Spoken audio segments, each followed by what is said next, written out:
profundo isso, gente, a minoria da maioria. Mas agora eu posso ser gordofóbico, vocês não esquecem disso. Aí você é a maioria da... Você é a minoria da maioria ainda. Ainda assim, eu achei que... Olha só como eu tô ficando uma pessoa muito melhor, eu achei que você tava falando do peso. Inicialmente não, depois sim. Quando você falou ser a minoria da maioria, eu achei que você tava falando do peso, e não do fato dele ser canhoto. Aí... Ótimo. Vocês estão ficando...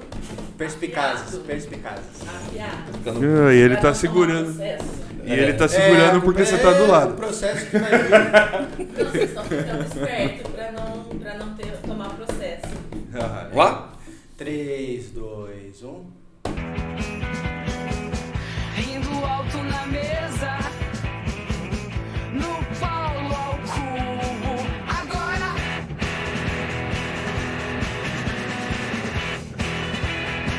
É isso aí, rapaziada. Estamos começando mais um episódio de Palo Cubo, diretamente do B3 Sus Brasil. Eu sou o Paulo Coscar, o cara meu total, como eu sempre digo nessa hora. Oi, Paulo. Oi, Paulo. Pepe, como é que foi essa semana? Não posso falar hoje. O assunto é sério. Não posso ser sincero, então prefiro... Eu vou usar o artigo 5º da Constituição, beleza? Mas é nosso ou é dos... Ah, eu não sei, eu só... Eu nem sei o que A quer dizer. quinta emenda é americana, é o direito de ficar calado. Aqui tem outro número. Ah, mas deve é ser esse mesmo. 873 barra... Claim the Fifth é a quinta emenda americana, a que permite que você fique calado. Você tem o direito de permanecer Tá calado. bom, tá aí, é bolsonarista do caralho. Vai pra cadeia com ele, arrombado. Pedroso. Cadê a minha tornozeleira? Pedroso. Vou te falar que não teve uma boa semana. Outra. Inclusive hoje é dia de bastante caminhão na pista, só Boa. lembrança aí. Semana boa. Nossa, mano. Não, pesado esse rolê aí. Pesado. Não vou falar. Eu falei que eu não queria falar porque o assunto hoje é sério. Continua, vai. Depois a gente conta por quê. E hoje temos como nossa convidada especial ela que é psicóloga, psicótica, psicológica, E tem um mau gosto pra marido do caralho. mau gosto pra marido do caralho, a coisinha feia do papai. Maite Pedroso, senhoras e senhores, introduza Oi, nós, gente. sua câmera essa daqui. Tudo bom? Concordo com quase tudo. Principalmente com a parte do mau gosto pra maridos. Mas é o que deu pra pegar, vai fazer o Mas a quê? coisinha feia eu não gostei. Coisinha do Eu só usei.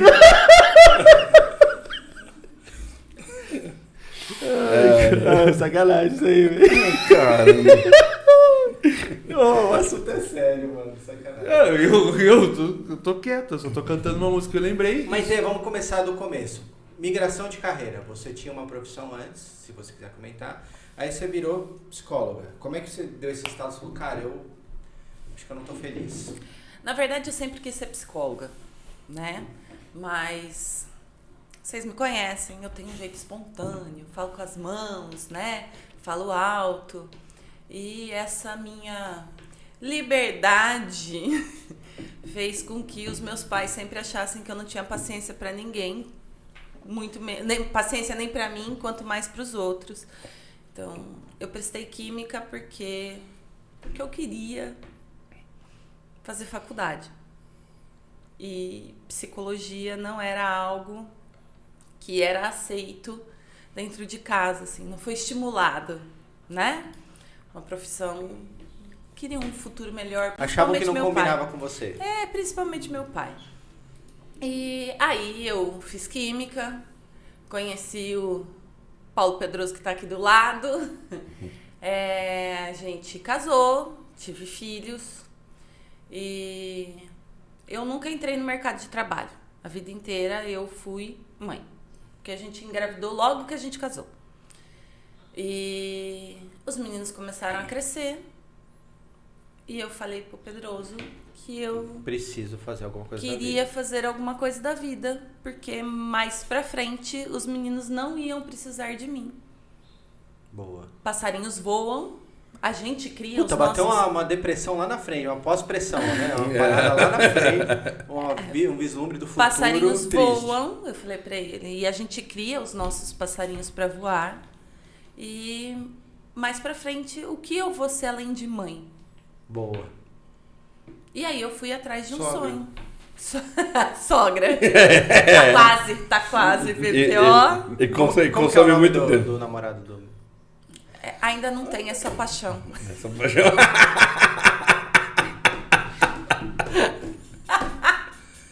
É sério. E aí... Não, pior que com a freira a gente aguentou, né? Com a Maite tá difícil. Ah, mas... Mas aí entrou a pandemia e eu vi isso. A ideia era começar a psicologia mais tarde um pouco, porque o Gui ainda era muito pequeno, o Gui tinha de 4 para 5 anos. Mas entrou a pandemia e o curso virou online. Puta, que golaço. E eu podia fazer ele de dentro da minha casa. Então, eu decidi que eu ia começar a psicologia em 2020. E não em 2022, 2023, que foi o que eu falei pra ele, vou dar mais 2, 3 anos aí pros meninos, né? Então, pandemia também teve um lado bom. E aí eu me apaixonei pelo curso. Era até mais do que eu esperava. Paixão mesmo. Eu amo o que eu faço. Eu tava falando pro Pedroso essa semana que tem dia que eu tô exaurida, porque ele tem viajado pra caramba. Vocês devem saber que vocês não estão conseguindo gravar. Tem viajado pra caramba. E a rotina de casa é cansativa, porque os meninos vão e vêm pra aula, atividade extra, e karatê. comida, e limpar a casa. Exatamente. Toda, tá ligado? Mas, cara, tem dia que eu vou pro consultório e eu estou fisicamente arrebentada. E eu volto para casa recarregada. Apesar de ser desgastante, é muito gostoso quando você tá ali, ó, num atendimento, numa sessão, e você recebe um feedback do... Nossa, essa semana aconteceu uma coisa e eu pensei, preciso contar pra Maitê. Ou, nossa... Quando você atende criança, principalmente, nossa, ele não pode ficar sem fazer a terapia, ele fica impossível essa semana. Você vê fazendo a diferença. E foi algo que eu sempre gostei, entendeu? De fazer a diferença. Você acha que o seu embasamento religioso interfere na sua parte profissional? Ou você consegue... Pô, eu não posso, levar a parte religiosa pra dentro Não, do meu consultório? embasamento religioso... Eu tenho uma fé enorme, mas o meu embasamento religioso fica da porta para fora da clínica. Você consegue... Eu tenho pacientes de muitas religiões. Sim, é por isso a E pergunta. se você não deixar ela da porta da clínica para fora, você não ajuda. E a questão é essa, a gente tá lá para ajudar. Quando foi que começou a campanha do Setembro Amarelo? Você tem uma ideia? Acho que a campanha de Setembro Amarelo começou em 2003 e 2004. E existe algum lugar que tenha o registro de... Daqui para trás era uma média de desvivência de tanto, daqui para frente... Tem uma informativa? Esse O ano... termo desvivência foi um termo muito bom. Esse ano saiu um artigo de um psiquiatra e o artigo é bem chocante. Inclusive, ele fala que houve um aumento de 57% na autorretirada de vidas, né? Então, assim, depois da campanha de Setembro Amarelo ter sido... Depois que começou, houve um aumento de 57% de episódios? Ele faz a análise de 2000 a 2012, se eu não me engano. Não, 2022. 2011 a 2022. E houve um aumento muito grande. Mas a gente tem, assim... um leque muito grande de possibilidades para isso. É que a causalidade não é a campanha. É assim, ó. O que pode aumentar? Primeiro lugar de todos, o que pode aumentar é que hoje a gente vive uma vida muito mais estressante do que a gente vivia 20 anos há atrás. 20 anos atrás. Você acha que a sobrecarga de informação... A sobrecarga de informação, a sobrecarga de, vamos dizer assim, ó, dessa vida falsa de propaganda de margarina que aparece no Instagram, isso mexe muito com a cabeça dos adolescentes, mexe muito com a cabeça de adulto, mas adulto costuma parar de usar o Instagram um tempo, dar a uma nossa afastada. geração, né? É. Talvez uma antes, mas eu acho que a molecada ainda Você não. pega né? os adolescentes, eles esperam ter aquela vida que tá ali, entendeu? E no Instagram, todo mundo é lindo, todo mundo come muito bem, todo mundo tá passeando, todo mundo é feliz, todo mundo tem uma alma gêmea. E aí, isso gera uma pressão. Outra coisa, a gente hoje entrar numa faculdade é muito mais difícil do que era numa faculdade pública, que é o esperado de um adolescente padrão. Há 20 anos atrás, você não tinha toda essa expectativa. Não era todo mundo que saía do colegial que ia fazer uma faculdade. Hoje, o número de pessoas, de adolescentes que prestam prova de vestibular é muito maior. Então, essa é uma cobrança muito maior. E aí, quando a gente coloca no social, quando sai o resultado das escolas, escola tal, 90 aprovações. Aí você pega um aluno que teve aprovação em 3 faculdades particulares e ele é contabilizado como 3 aprovações. Errado não tá. Não tá Não, mas errado. Não, mas Estatisticamente você não tá você errado. eles dão a entender que são 90 pessoas e não Sim, são. sim. São porque- 90 pessoas, são 90 aprovações, tá? Então, assim, e aí você pega faculdades que são mais fáceis de entrar, nem por isso são mais fáceis de cursar, né? Mas são aprovações com nota de corte mais baixa, por exemplo. Ou as particulares, algumas que são mais fáceis de você entrar, né? Porque não tem tanta procura. E você publica isso como se... Gente, uma escola pequena tem 90 aprovações. As aprovações de escola são só do 3º colegial. Tem escola que tem aprovação maior do que o número de alunos do 3º colegial. Eu quando eu tava terminando o 3º, eu passei em Direito na Fabrisco, né? Mas na realidade eu só passei lá na frente e deixei cair meu RG. E os caras de E os caras me ligaram e falaram que eu tinha passado. Não, ali o Fadisc, velho. O Fadisc teve uma época que... Então, mas hoje você tem uma pressão Você fazia a muito compra maior. no Mário Dotto? Lembra do Dotto? Adorava. Você fazia a compra no Mário Dotto e na hora que você saía, eles te davam ficha de inscrição da Fadisc já pra você. Era assim. Essa parada que você falou da endorfina, que o aplicativo é projetado para esse tipo de endorfina, eu tô vivenciando uma parada em casa um pouco diferente. O mais velho de vocês está com quantos? 15? 14, vai fazer 15. Então, o meu mais velho está com 20.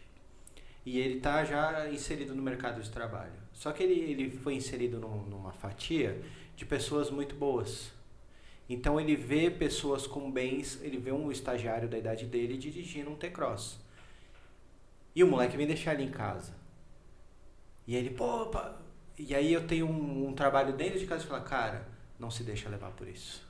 Não se ilude com isso. Não se espelha nisso. Não é a nossa realidade. Não vai nessa. E eu comecei a me ligar que ele tava entrando numa pilha de eu preciso ter um carro, meu carro tem que ser bom, eu tenho que andar no nível dos... Cara, você não vai conseguir acompanhar isso. Ele tem outra vida, outra realidade. E é um trabalho de todo dia. Que eu não tenho essa capacidade, mas eu tenho que fazer um papel de, mano, não se deixa levar por isso. É uma frustração muito grande se você entrar nessa pilha. Não entra, faz pelo seu. Olha o que você tem, o que o cara tem é do que o cara tem, da família dele. Partiram de pontos diferentes. Não vai por isso. Olhe não o topo, mas olhe o caminho, o trajeto. Mas ele tá olhando. Vocês partiram da onde? Você tá falando de um cara que talvez tenha vindo de uma família, e isso é muito comum, tá? O Pedroso passa na faculdade hoje e ganha Jetta. Eu ia falar, o Pedroso tá fazendo mestrado agora. E ele notou algo que eu notei lá atrás quando eu fiz meu mestrado em Química. A minha graduação em Química, o que mais tinha era vaga na faculdade. A gente ia a pé, mas o estacionamento estava sempre vazio. Quando eu estava terminando o meu mestrado, Já não. já tinha, você entrava, o estacionamento já estava cheio. Hoje, você entra na USP, não tem lugar para você estacionar. Na USP aqui de São Carlos. Não tem lugar para você estacionar. Foram feitos novos estacionamentos. Foram feitos estacionamentos exclusivos para professor com catraca, porque não tem lugar para estacionar. Então, assim, a realidade hoje é... E eu vejo, tá? Em escola particular isso é muito comum. Se você passar saindo do terceiro, e não importa a faculdade, tá? Você passar saindo do terceiro, em vez de gastar 1 ano de cursinho com você, eu te dou um carro. Então, isso é normal. E aí ele tá num desespero de pegar um carro e, cara, é doloroso. Eu passei por isso. E ter que explicar pra ele, falar, cara, é o seguinte, você ganha isso aqui. Pra você manter um carro, é isso vezes 3. Você não vai dar conta. Sai dessa, não vai por isso. Esse caminho não dá. E eu não vou pôr gasolina e eu não vou pagar o seu seguro. Não vai dar. Acorda. E aí 1 dia, 2 dias, 3... Ele parou de falar, mas ele tá toda hora mandando o carro pra mim. Ó esse, ó esse. Cara, não vai dar. E aí entrou esse maluquinho. Aí, porra, olha o que aconteceu. O moleque tá toda hora de T-Cross. Toda hora de T-Cross. Ele foi deixar ele em casa. Outro dia ele falou, pô, você não sabe, pai. O pai do moleque foi lá na porta do trampo, pediu pra trocar de carro com ele. Deixou ele com a chave do HRV zeradinho e pegou o T-Cross que ele precisava ir com a mãe fazer não sei o quê. Falei, Marcos, meu filho, você tá no meio que você vai conviver com essa gente. Você não é parte deles ainda. Não se deixa levar. Tem um caminho. Não se ilude por cara, isso. é assim, ó, tem um caminho que ele é complexo, ele é complicado e sei lá, os nossos filhos estão menos ainda. Não, o cara nem olha pra carro, acho, né? Os meninos nem... Mas eu acho que é da... Mas é da idade, de começar O mais com... novo, ele é fissurado em carro. Ele anda na rua querendo saber que carro que é o hiperfoco. Ele anda na rua querendo saber que carro que é, que tipo que é, qual que é a velocidade, quanto gasta. Ele é fissurado em carro, é um dos hiperfocos dele, é isso daí. O moleque é um catálogo, eu ia né, falar velho? pra você agora, mas você reparou que ele não tá preocupado no quanto é. Quanto Não, faz. ainda quanto... não. Ainda não. Ele não foco tá preocupado é diferente. em quando eu vou ter um. Ele gosta ainda não. do carro. E nem qual carro eu vou ter. Ele quer saber quanto gasta. Quantos quilômetros faz por litro. Entendeu? Ainda, mas o que eu já entendi é que ele quer saber. Ele já troca essa ideia. Qual profissão que ele vai conseguir ter, que vai render um dinheiro bom, que ele vai poder ter uma Lamborghini, por exemplo. E aí o que eu me liguei? Ele começou a... Eu pensei e não falei. Não, se liga. Ele começou a olhar umas paradas de mercado financeiro. Eu falei, cara, e ele é o hiperfoco também é a matemática. Muito rápido, muito fácil. Eu tô jogando Sudoku, ele olha e fala, não, tá errado. Esse aqui, esse... Assim. Então, joga aí. E ele já resolveu, saca? Então ele tem essa parada. Eu falei, cara, mergulha no mercado financeiro. Começa a olhar. Ele olhou um dia, já vi ele olhando outro dia por conta. E vai ser uma parada que eu imagino, aqui você consegue por sua conta. Nem que eu dê o início, mas você consegue por sua conta, você vai caminhar. Então eu acho que são realidades e coisas diferentes que deixam a criança estimulada. E agora, aproveitando esse gancho, você acha que pessoas com TEA, elas têm a tendência a ser depressiva e desviver na sequência? Eu acho que esse é um mal que qualquer um pode ter. Eu acho que o TEA, eu acho que o TDAH não aumenta ou diminui essa probabilidade. Eu acho que o que aumenta ou diminui essa probabilidade é a sua rede de apoio. Acho que o que você está fazendo com o seu mais velho é muito importante. É uma rede de apoio, gente. É importante você saber que você pode ter uma conversa sincera, sem um julgamento. Porque passar a sua opinião ou dar uma ideia do que pode acontecer não pode ser julgamento. Entendeu? Acho que o que diminui isso é assim, né? Baseando ali sem ser o biológico, porque o biológico realmente aumenta a probabilidade. Mas o que diminui é o ambiente em que você tá. E a gente tem ambientes hoje que não são os particulares ali, os amigos, que não ajudam. Porque eles são mais agressivos, eles cobram mais, né? Então, a rede de apoio hoje tem que ser mais profunda, tem que ser mais presente. E você acha que mais compreensiva? Isso ajuda ou saber ponderar? A hora de apertar e a hora de ser compreensivo. É que eu acho que você, antes de ser rede de apoio, você tem que identificar qual é o seu papel. Sim, sim. Então, essa é a parte difícil de ser o adulto na situação. Você tem que saber qual é o seu papel. Quando você é pai, mãe, você tem que impor um limite. Que é o que você falou pro seu mais velho. Eu não posso te pagar. Não vai dar, eu não dou conta de pagar o seu seguro, se você tiver um carro desse. O seu IPVA, porque o IPVA é uma fortuna. É um trazer para a realidade. Mas você está fazendo algo que eu aposto que você não teve. Porque o primeiro carro que eu e o Pedroso tivemos juntos, a hora que chegou as contas da oficina, porque era um carro velho e era o que a gente tinha, eu queria chorar. Talvez se a gente tivesse tido a orientação do São Paulo não é um bom lugar para se comprar um carro. Não. Ou, Não é essa frase. São Paulo não é um bom lugar para se comprar um Tempra. ou Com 20 anos. alguém alguém parou para pensar que se um Tempra vale 10 mil e o seu está sendo vendido a 3, ele tem um problema? Não, a gente não enxerga isso. Não enxerga. Não, a gente não tem. Principalmente na hora da empolgação. Não, a gente não tem. E assim, a gente não tinha 10 mil. Entendeu? Não, mas mesmo assim. Então, talvez, mesmo que a gente tivesse pensado no tá muito barato, deve ter um problema, a gente é levado pela emoção do tem um problema, mas a gente resolve depois. Eu conheço alguém aqui na mesa que tem a frase do isso é um problema pro Pedroso do futuro. Já escutamos, Já ouvi.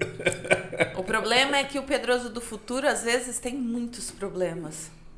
Ele é um cara complicado, realmente. E aí, aproveitando esse gancho do apoio, como que a gente consegue identificar os sinais de uma pessoa que está planejando?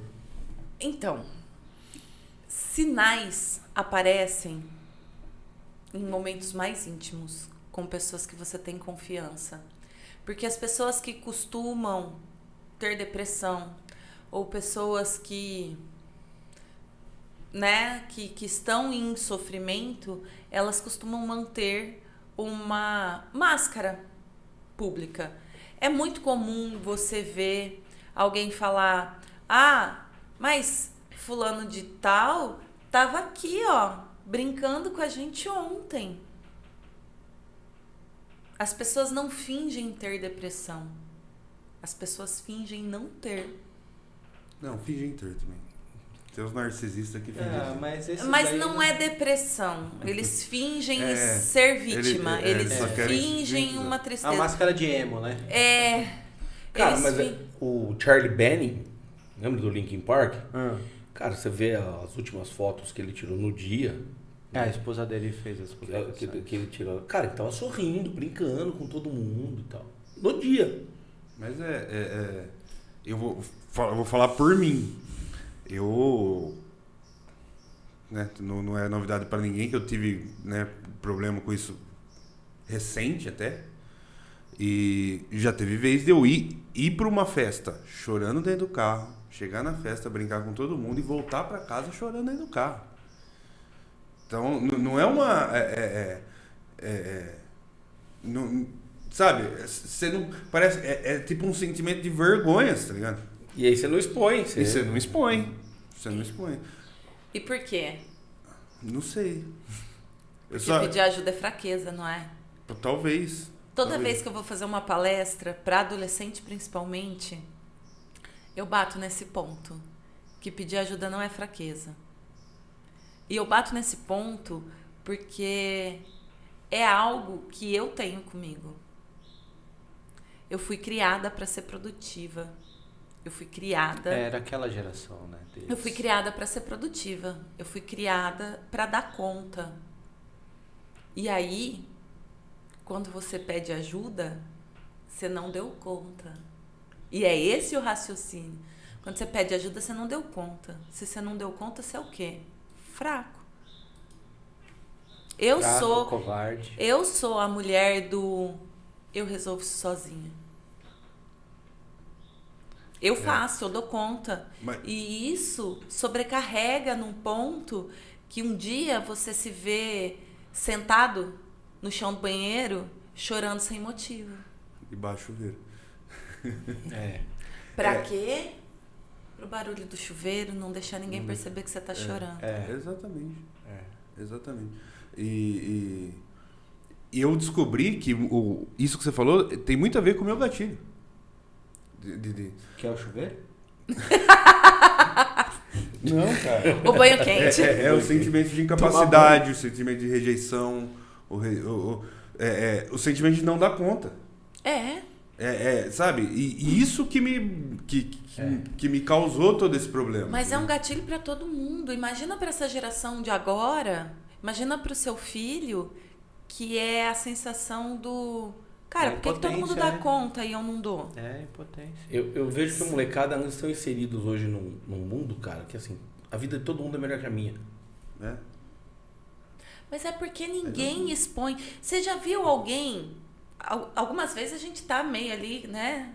Mas você já viu alguém expor no Instagram? Nossa, meu dia hoje foi uma bosta. Mas é uma rede pra propagar essa fake happiness. A rede É feito pra isso, velho. é feito pra isso. Mas na Você ainda verdade... vê alguém expondo no Facebook, que é pouca gente que assiste, os velhos que vê, mas no Instagram tá todo mundo feliz. Então, mas você concorda comigo que não é?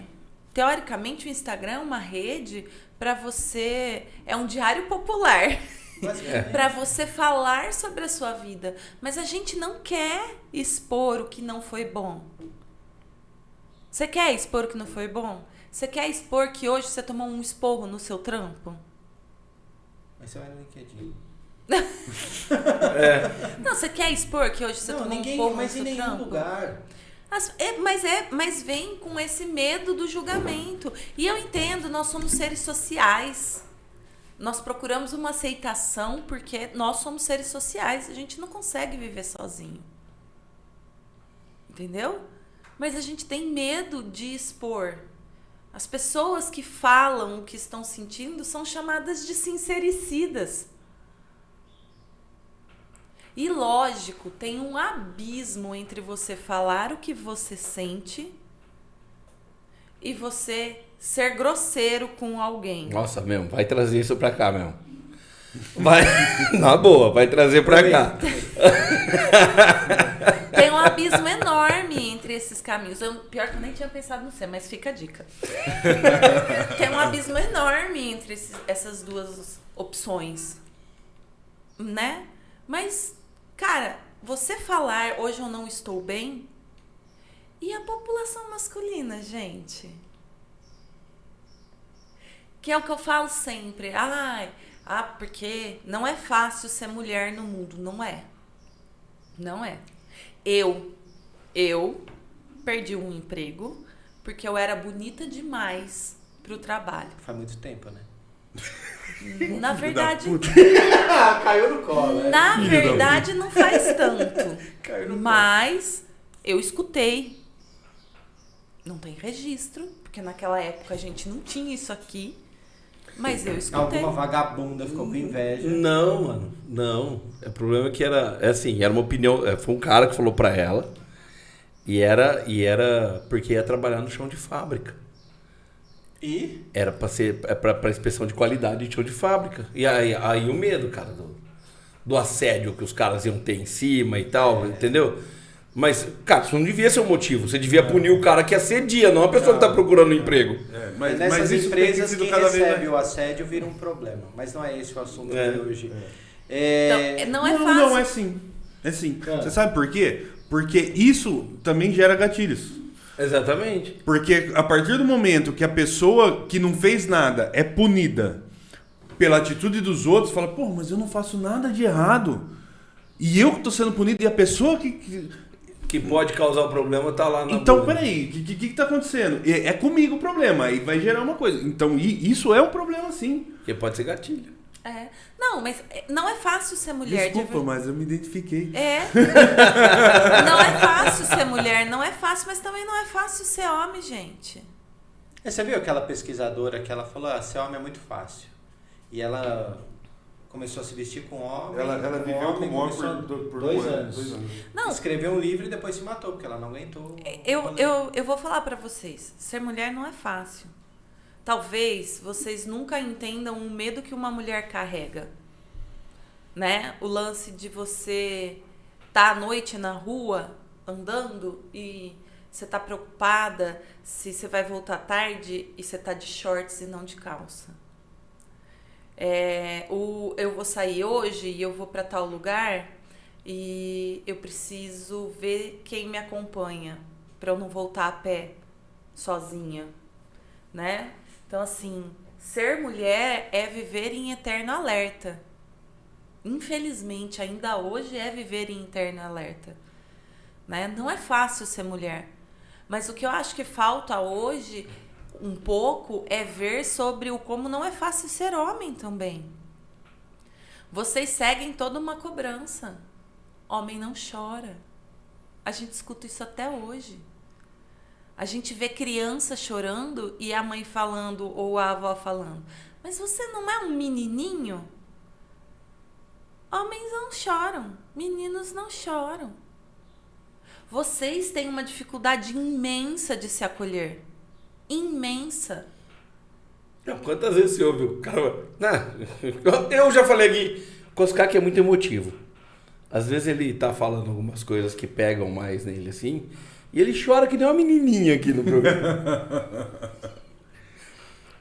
E é isso. Chorou é menininha. Não é só isso. No caso do Coscaque, coincide de ser realmente, mas... Não é só isso. Ó o absurdo da sua fala. Vai, Meninos não choram. Menininhas só choram. E você não entendeu o porquê ele tá chorando. Não entendi. Não entendeu, porque se você tivesse entendido, você tinha acolhido. Você não tinha simplesmente chutado. Ai, tadinho. É verdade. É meu bebê, é meu bebê. Eu vou falar pra vocês, é esse posicionamento que transforma a vida de vocês em algo mais difícil. Mas agora o meu bebê, o Pedroso vai colocar na tela Nossa. um frame Ela do não vídeo. viu isso aí. Acho maravilhoso. Pode colocar, tá? Que fica pelo coisinha feia. Você viu? Você Eu que sou era no venda vingativa. do Pepe e Neném? Ai, moço. Que era o neném da comédia? É esse cara que eu vou pôr na tela nessa hora. Põe aquela que eu tô beijando a Você testa sabe dele. que tinha 40 pessoas me assistindo, tem mais 3. Não vai me... Tá valendo. E você entende que as pessoas que estão nesse sofrimento, elas escondem esse sofrimento com aquela máscara? É fácil a gente garimpar isso ou vai passar batido no todo? Não passa batido no todo. Você vê a mudança de comportamento. Então, a pessoa começa a comer mais ou comer menos, Tira um pedaço do estômago. né? Depois tira um pedaço de estômago porque comeu demais. Não, a pessoa começa a comer mais ou comer menos. A pessoa começa a dormir mais ou dormir muito menos. E dormir muito mais ou dormir muito menos. Essa é uma dica que para adolescentes você tem que ficar esperto, porque adolescentes dormem mais, é biológico, eles precisam de mais tempo de sono. Graças a Deus o Pedro entrou na adolescência. Nossa, Né? é a primeira vez que eu ouço essa frase na vida. Meu pai falava pra mim, antes, que eu era de lua. E eu não entendi. Então eu tinha dias que eu tava muito bem, tinha dias que eu tava muito mal. Eu fui... Quando a Bianca engravidou, eu tinha 22. Ela tinha 17 para 18. E pra mim foi terrível. Eu engordei 35 quilos, foi desesperador. E eu fui na psicóloga do trampo, ela me encaminhou para o psiquiatra e eu fui diagnosticado com bipolaridade. E é isso no começo dos anos 2000. E aí que eu comecei a entender o que era essa oscilação de humor que eu tinha. Não é. Então eu tinha épocas que hoje eu entendo o que está acontecendo, a Bianca entende o que está acontecendo e ela me ajuda. Mas eu passo por esses momentos de querer ficar muito tempo no quarto sozinho. Eu não tenho coragem de por conta da religião. Vai ter que pôr o pi. Eu não tenho coragem, mas eu prefiro ficar no quarto e dormir, esperar só que acabe e eu acordar num outro lugar, sabe? Hoje muito menos, mas eu tive muitos anos isso. E as minhas épocas hiperprodutivas, eu tô fazendo 8 coisas ao mesmo tempo. Pra tentar não deixar esse tempo de tristeza ele dure menos. Mas ainda, hoje eu uso o exercício um pouquinho e muito da religião para não ficar muito tempo na época de baixa. Você toma medicação? Não tomo e não vou tomar. Não vou tomar. Só foi uma pergunta. Não, eu já tomei e não me fez bem. Porque tinha um lado agressivo muito forte, ficava mais agressivo e aí eu resolvi muita coisa na porrada que não precisava. Perdi emprego, então, e toda vez na época de baixa eu tomava remédio, ficava agressivo, perdi emprego, sabe? Foi essa montanha-russa há anos. Hoje está muito mais estável por conta da religião, por conta de caminhada e eu vou regulando o hormônio.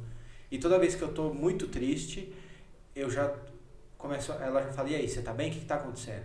Porque eu tenho horáriozinhos bacanas de dormir. 11 horas eu estou no quarto ainda e eu não quero levantar.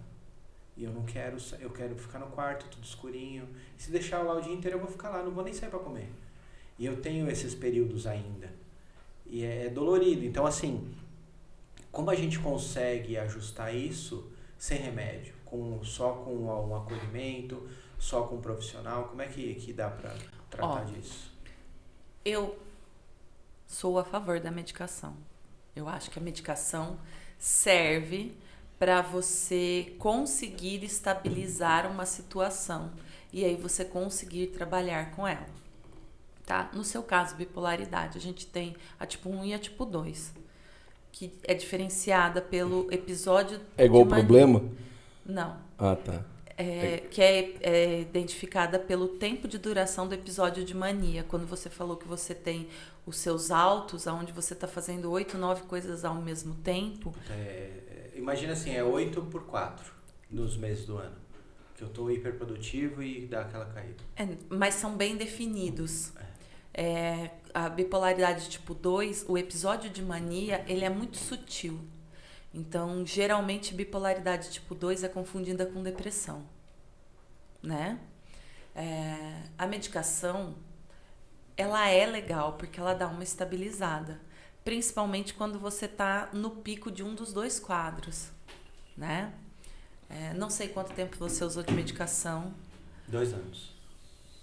Né? Mas é extremamente importante. E depois, nas épocas de era extremamente importante você fazer terapia e ter um acompanhamento, principalmente na sua fase agressiva. Porque é quando ele te tira do episódio depressivo. Provavelmente, né? Você entrou no episódio depressivo, toma a medicação, ele te estabiliza num meio termo. Você não tá nem no episódio de mania, nem no episódio de depressão.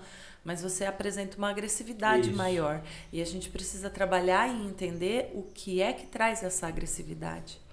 Aonde está o problema que te traz quando você está em nenhum dos picos emocionais, te traz essa agressividade. Porque a agressividade é a resposta mais básica animal.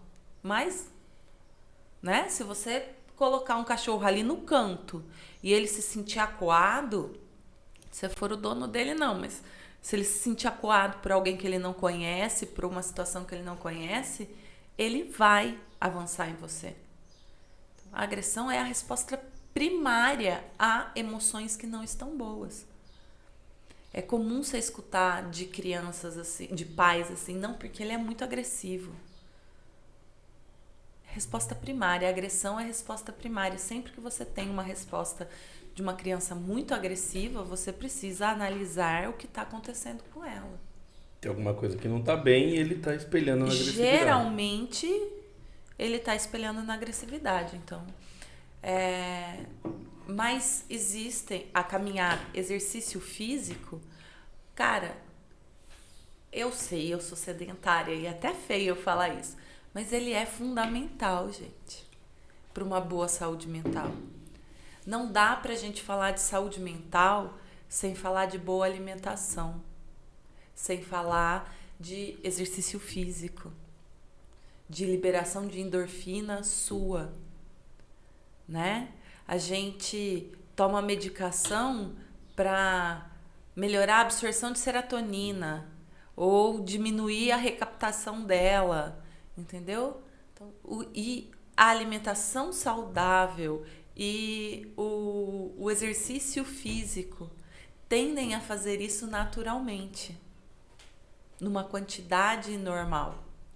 Talvez a sua medicação não tenha sido a mais... É ideal para o a mais indicada, né? Geralmente, quando as pessoas têm bipolaridade, elas não tomam medicação só para baixa. A medicação mais indicada é o lítio. E tomar lítio, gente, não é fácil. Fora a ânsia que me dava, dor de cabeça. Exatamente. E aí eu ficava muito mais puto. O lítio vão pelo menos 90 dias para você acostumar com a dose de lítio, para manutenção de humor, sabe? É outra coisa, medicação psiquiátrica, vamos colocar assim, nenhuma delas é fácil. Não é fácil. Outra coisa, gente, o quanto doenças mentais são ironizadas, são desvalidadas ou viram motivo de humor, né? Então, assim, tem todo um estudo sobre isso. É que, por exemplo, quando você tem um problema cardíaco, você teve pedra na vesícula. Você vai lá, você faz um exame, e aí o exame mostra todas ou maior parte das pedrinhas na sua vesícula. Não, no meu exame, você viu a foto, no meu exame deu 2. Né? Mas você tem algo que te comprove. E aí você fala para as pessoas assim: nossa, olha o tanto de pedra que eu tinha na vesícula. Você consegue comprovar? É o concreto, né? É o concreto. Quando você fala de doença mental, você não tem esse concreto. Então, quando você fala, eu tenho depressão, eu tenho TAG, né, que é transtorno de ansiedade generalizada, você tem comportamentos, você não tem o concreto. E aí vem a base principal da ignorância, né? Falta de Deus. Acho que é falta de inchada, falta de serviço. Então pode ser uns 30% falta de Deus, falta de trabalho, mas e os outros? Mas tem mais alguma coisa? Não é nenhum por cento. Pode ser. Não mas o padre Fábio de Mello, você vai dizer pra mim que ele não tem fé? Então. Você vai dizer pra mim que o Marcelo Rossi. Você vai dizer pra mim que eles não têm fé, que eles não têm trabalho. O cara ficou famoso. Não é, entendeu? É biológico, as suas emoções, é biológico, e por isso eu sou a favor da medicação. Eu acho que a medicação ajuda a estabilizar.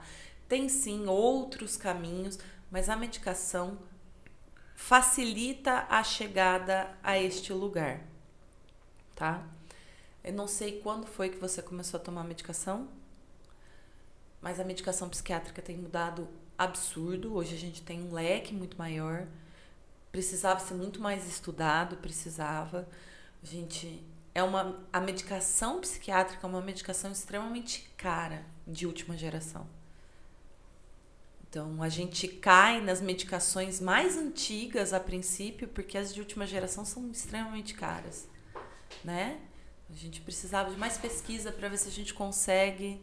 É um campo novo. A psicologia é um campo novo, né?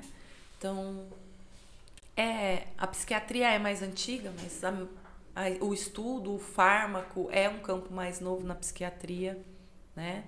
A gente tem coisas novas há pouco tempo. Então, a medicação é importante, mas é importante você conseguir atingir a raiz do que gera. No seu caso, é biológica, mas a raiz a ser atingida seria o que traz essa agressividade à tona, esse instinto tão primitivo. E parafraseando meu psiquiatra até, mandar um abraço, que eu já mandei vários abraços para minha psicóloga, para meu psiquiatra. Um salve, doutor Marcelo, tamo junto. Ele é maravilhoso. Ele falou, ó, a medicação é como se tivesse quebrado um braço. A medicação vai ser a dipirona, que vai fazer você não sentir dor naquela hora. Só que o gesso vai ser a terapia, cara. Que vai grudar de novo o osso no lugar certo. Então, assim, a medicação ela tá resolvendo. Eu sei que você tá se sentindo melhor. Só que a terapia é fundamental pra você não precisar mais tomar essa medicação, que é cara. E eu tomo 2. Então, eu tô largando uma bala na farmácia por mês. Mas tá tudo bem. A medicação estabiliza, mas a gente precisa achar a raiz do problema. Exatamente, porque senão não vai resolver. A mesma coisa do carro tá vazando óleo, você ir só completando e nunca vê o vazamento, entendeu? Mai, como que a gente aborda? Assim, aí a minha pergunta tem mais a ver com... Beleza, a gente começa a perceber que o adolescente está dormindo muito mais, mas é normal, ou mudou os hábitos dele de comida, né? Outra coisa importante para se notar é que ele perde o prazer nas coisas que antes davam prazer.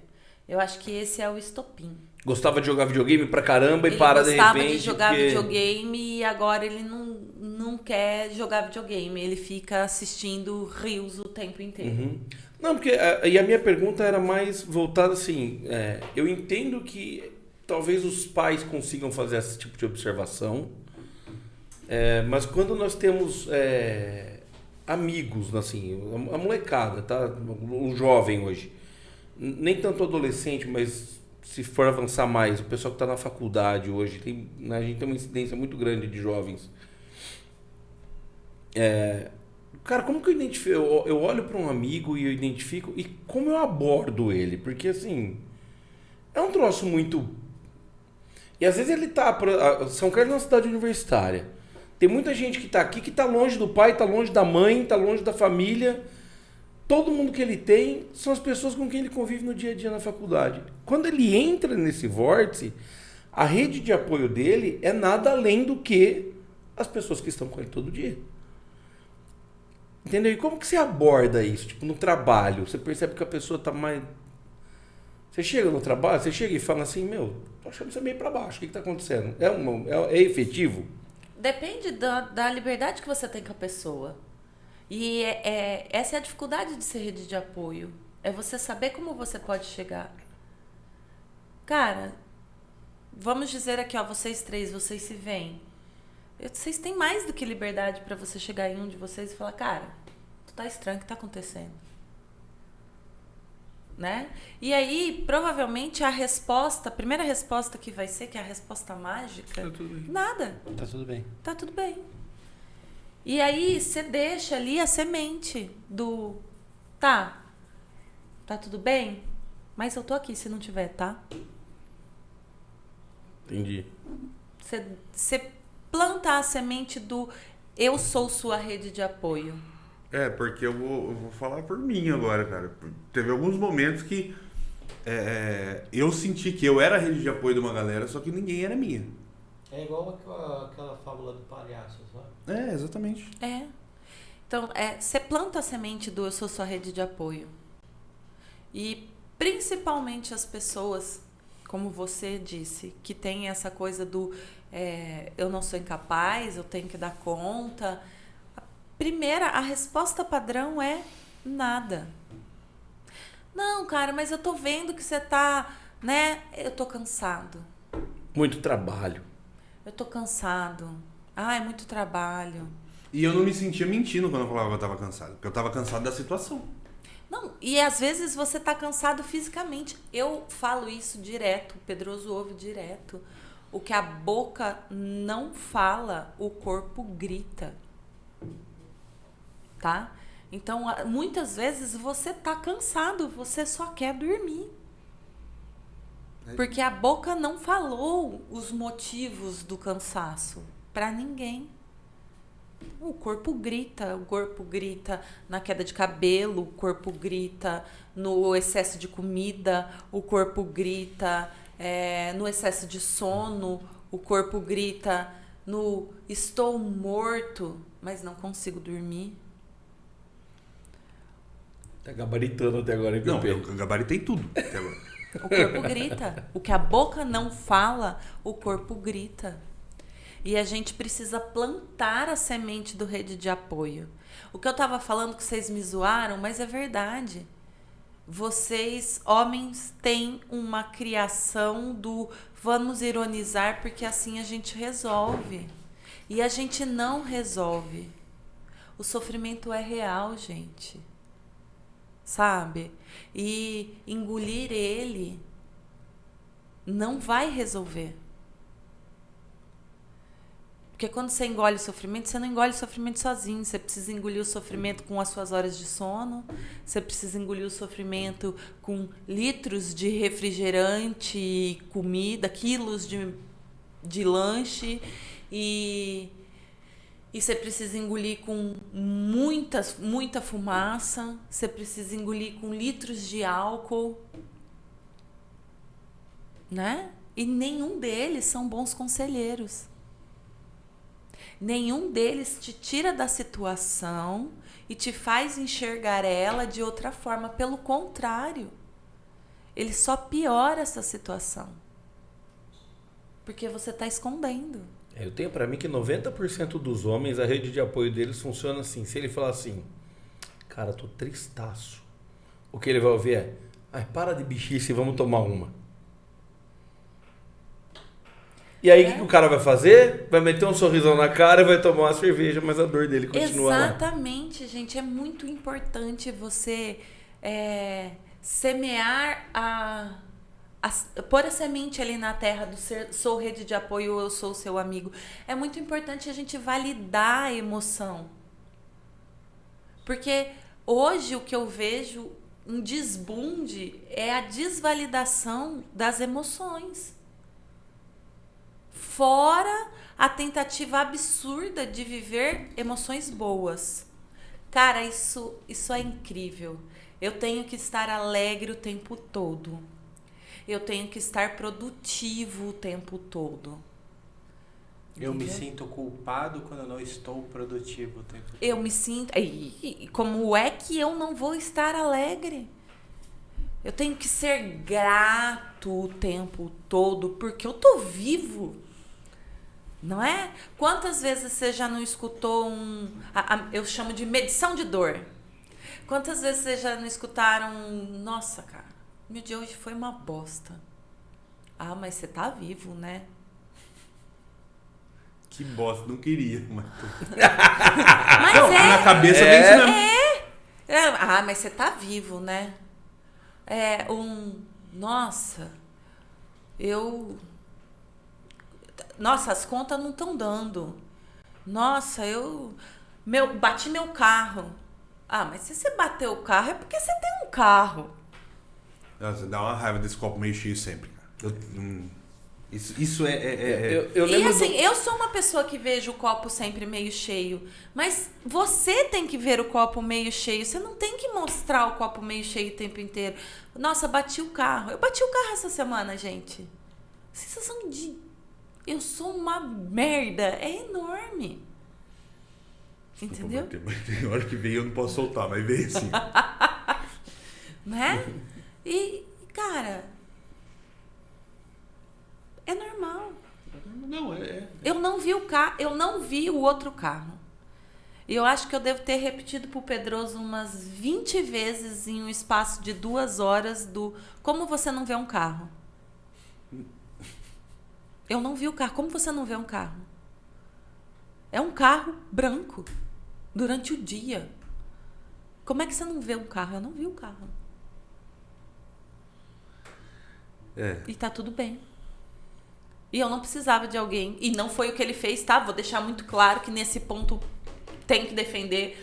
Eu sou uma mulher criada com uma necessidade de estar certa e com uma visão de desmerecedora de amor quando erra. Eu fui criada assim. Meu pai me criou para que eu merecesse ser amada. Então, e fazer certo é merecer ser amada. Errar é merecer não ser amada. Eu lembro que quando eu não passei no vestibular da primeira vez, ele ficou uma semana sem falar comigo. Porque ele tinha gasto dinheiro em cursinho. Né? E aí, quando eu erro, eu entro nesse ciclo de eu não mereço ser amada. E aí eu me fecho. E aí eu não falo. E aí eu me castigo com a minha solidão. Sou eu que me isolo, mas é um castigo porque é o lugar que eu conheço que eu tenho que ir quando eu erro. Eu não admito errar. E já errei muito, tá? Não admito errar. Né? Você vê a sensação de burra e o isolamento. Mas, por exemplo, Pedroso falava pra mim, para, amor, é só um carro. Aí o Pedroso do futuro é bom. Para, amor, é só um carro. Aí o Pedroso do futuro resolve. É só um carro. Cara, eu já falei isso. Seguro pra isso, mas eu já falei isso aqui mais de uma vez, cara. Eu parto do princípio, eu tenho pra mim que ninguém sai de casa de manhã falando assim, hoje eu vou bater o meu carro. Então quando você bate no quando carro... a pessoa sai assim, normalmente é de frente com a carreta. Então... entendeu? Ninguém sai de casa falando, eu vou bater meu carro. E aí o que acontece, cara? Mas é triste, porque triste, mas é verdade. Geralmente, é que eu não levei ao pé da letra, mas é de frente para uma carreta, porque geralmente é um estrago grande. As pessoas que não saem de casa para bater o carro, geralmente é porque elas não podem bater o carro, porque não dá para pagar a franquia do seguro. Mas o estrago é grande. Ninguém sai de casa. Aí quando bate o carro, a pessoa olha para você e fala assim, foi sem querer. Cara, isso é ponto passivo. E aí, a primeira coisa, a Maitê bateu o carro, machucou alguém?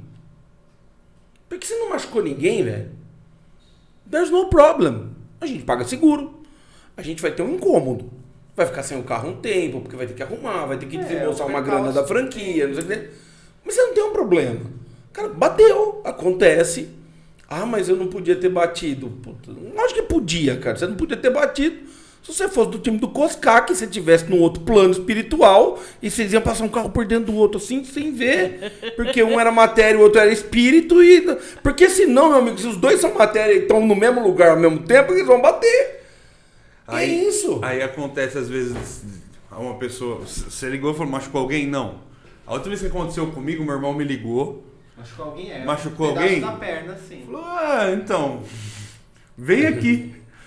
E eu atravessei a cidade em 5 minutos de moto. Quase machucou outra pessoa. Quase causando outro acidente. Mas cancelei uma gravação. Mas e é o que eu falei, né? Eu cheguei lá, primeira coisa que eu fiz, eu falei com o meu irmão, fui nas meninas, mas ela falou, tá tudo bem? A menina, não! Eu falei, não, pelo menos tá vivo. Então vamos responder, então vamos resolver, né? Resolver. Então você não machuca ninguém, cara. E aí, esse tipo de pressão faz com que a pessoa vá se fechando, cara. Eu percebo isso na Mar. Ela dá uma travada nesse negócio. E é de família. Minha cunhada outro dia raspou a lateral, foi tirar o carro da Mar, deu uma raspadinha na lateral, no pilar, no prédio. Cara, você tem que habituar com o negócio. Nossa, velho, eu acabei com o carro da Maitê, não sei o que. Por que mexeu, né? Tem isso. Mas tem que mexer, ele em casa tem que mexer, porque a gente... Não tem que dar razão. As Mesmo vagas motivo são... que atrasou ele hoje. O mesmo motivo que me atrasou hoje. Eu fui Falou, tô mexer trocando os carros de lugar. O carro da sua irmã não tava atrás do seu pra você poder sair, porque eu tirei ele de trás do seu carro e botei na outra vaga pra facilitar a sua saída. Tá vendo? Isso chama falta de confiança. Não é, cara, porque eu sei que pra ela, na hora que ela for sair, cara, tem que tirar o carro. Eu tava lá, eu tirei, já tava uma vaga aberta, eu já botei lá e eu ia embora. E com esse Setembro Amarelo, vamos encerrando mais um episódio de Paulo Cubo, senhoras e senhores. Antes que entre numa DR. PP. Salvando a vida Vai dele. entrar em DR não, vai entrar em DR não. A gente Não, não tem Deixa eu dar DR. um socão nele já. Tô ligado. Eu ia falar agora, a gente não tem DR não. Não tem ideia, Ela me não. bate. Eu Não ponho tem ele de DR, ela me bate. castigo. Então, aí me questionam porque eu tô solteiro. Que você bate ou que você apanha? As duas coisas. Tô brincando. Não, sacanagem. Quando o oprimido Olha! tem a chance de virar opressor, ele não perde. Não Sacanagem. perde, não Eu já perde. O expus sonho aqui, do oprimido é ser opressor. Eu já expus aqui o meu sincero repúdio à Eu achei que você ia falar agressão contra a fetiche, mulher. a gente até aceitaria. Não, se ela pedir, tudo bem, velho. Até gosto. Mas Mas tem que pedir, né? vai ter que pedir. Tem que pedir. E é isso. Eu gosto muito desse papo. Eu acho que é a segunda vez que a gente tem esse papo aqui. Eu acho que é importante e interessante. E a gente acaba expondo. Esse ano, eu com um ano a mais de terapia, né, que já faço há 2 anos, eu consigo me entender um pouco melhor e conseguir saber essas coisas que a Maitê mesmo falou de ela se entender hoje que ela é um lugar que ela se coloca e hoje eu consigo tentar resolver isso. Ontem mesmo eu tinha um grande problema de tá acontecendo alguma coisa e eu tentar imaginar o que estava acontecendo e sempre era todos contra mim. E aí agora eu consigo... aconteceu uma situação, eu chamei de lado, falei, o que está acontecendo? Fala pra mim pra eu poder melhorar. Porque se você deixar vago, eu não vou conseguir resolver. Então, essas evoluções, então, por isso que eu faço. Façam terapia. Eu sei que não pode fazer propaganda, mas... né? Não pode fazer propaganda, terapia? É advogado que não pode. Advogado. Eu acho que tem... Mas tem Psicólogo algumas acho que restrições. pode, não pode fazer propaganda? Não, a gente pode fazer propaganda, mas a questão é... Outdoor, tudo? Pode pôr outdoor assim? Não. A cabeça tá zoada? Então, Better call Maitê! Eu ia Não, falar- você sabe por quê? Eu ia falar, gente, é difícil você fazer propaganda, né? A gente sempre fala, no quesito psicólogo, a melhor propaganda É alguém que não se desviveu te Eu falando. queria fazer é alguém que você já pôde ajudar. Mas eu queria fazer uma observação. Isso o que eu tô pensando, e é sempre todos contra mim, chama ansiedade. Bupropiona. Você já assistiu Divertidamente? Já. Eu amo esse desenho, gente, de verdade, assim, é minha paixão, porque eu acho que ele explica muito bem como eu imagino que funciona a cabeça, entendeu?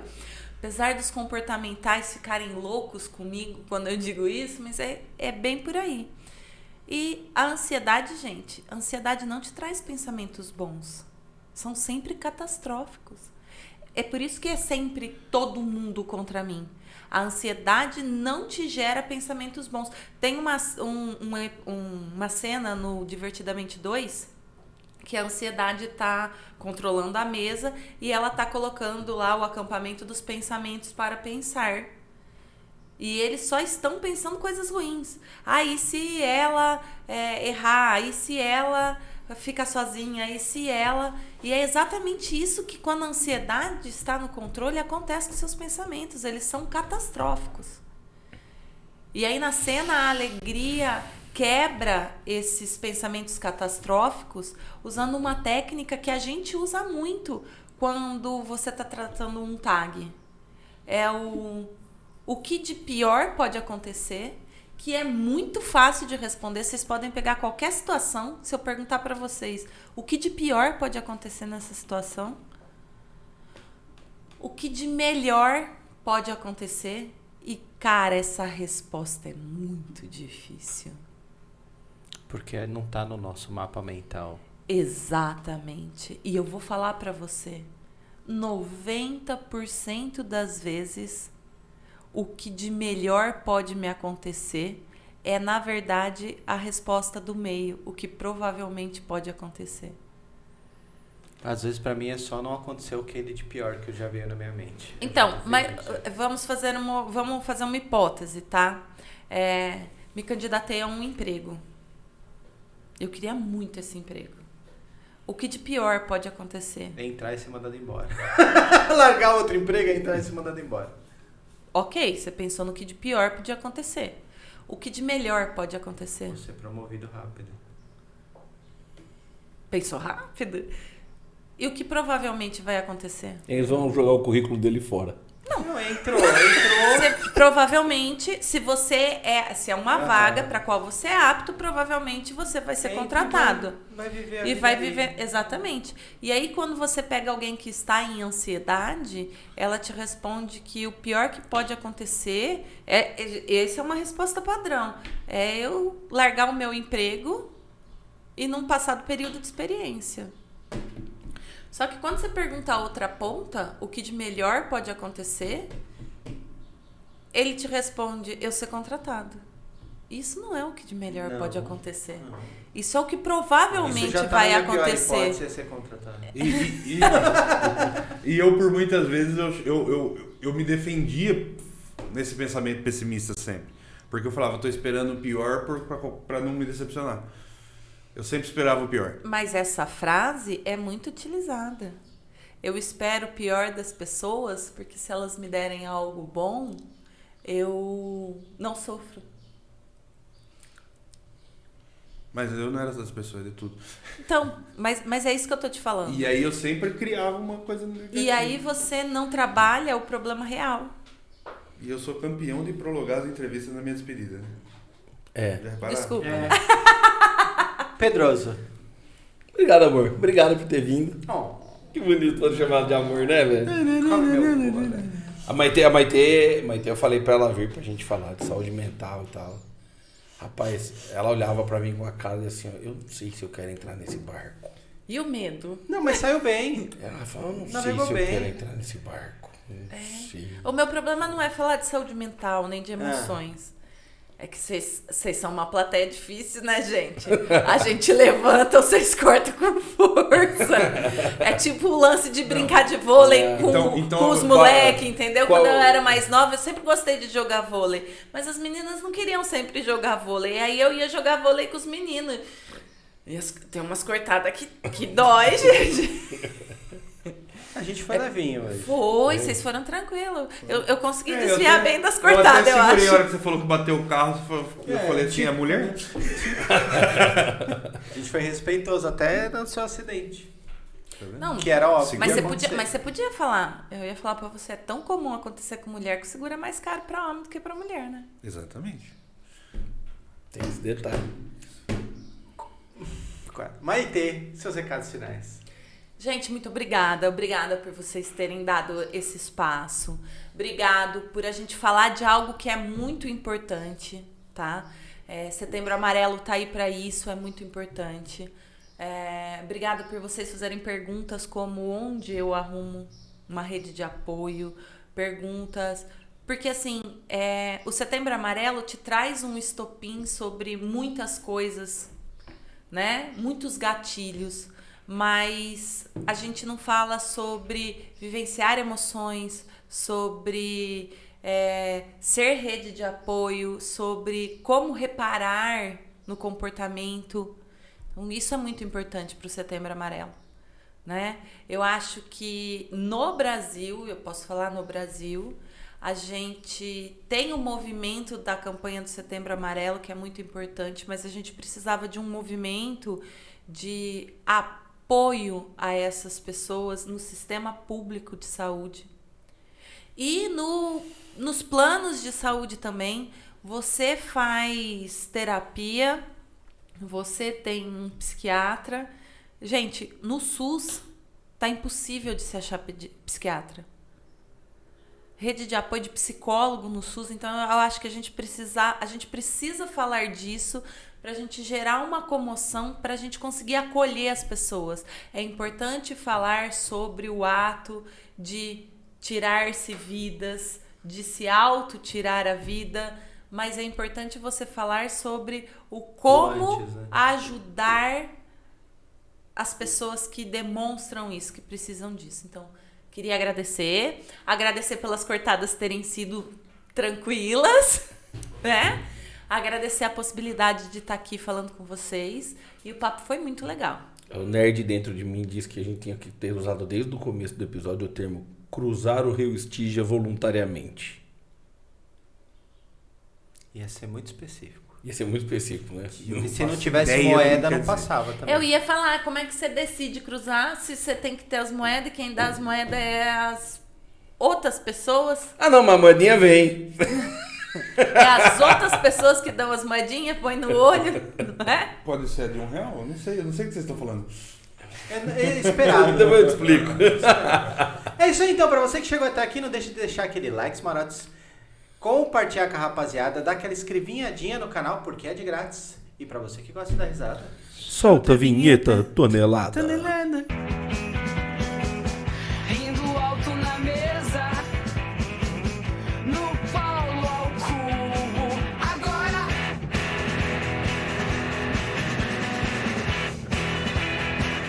Não preciso nem dizer como é que vai agora, né? Ela não assiste. Agora que nós vai saber se ela assistiu. É como eu sempre digo nessa hora. Tchau, Paulo. Tchau, Maite! Muito bom.